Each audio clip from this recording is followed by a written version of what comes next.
Pejabat intelijen Israel mengakui bahwa Israel sudah terlambat untuk tujuan menghancurkan Hamas. Ditambah intelijen itu menduga bahwa fasilitas produksi senjata bawah tanah Hamas masih utuh.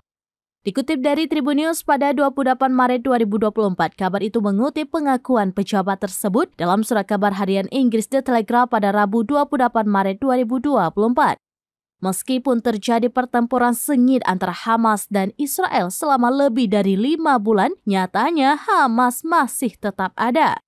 Selain itu, ia juga menyatakan terkait kegagalan Israel dalam menginvasi Gaza, termasuk dukungan internasional yang mulai berbalik melawan Israel. Ia bahkan menekankan bahwa sudah terlambat bagi Israel untuk menghancurkan batalion Hamas yang tersisa. Terlebih setelah Amerika Serikat berbalik arah memilih tak mendukung rencana Israel.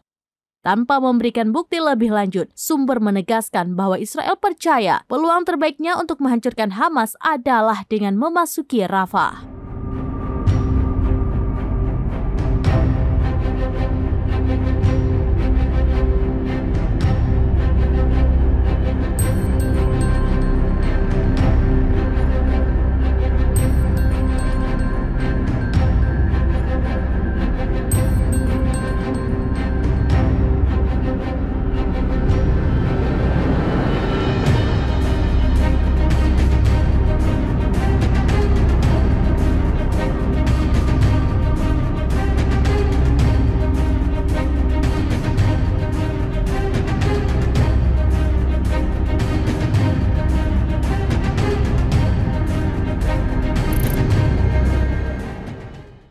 Download Tribun X sekarang, menghadirkan lokal menjadi Indonesia.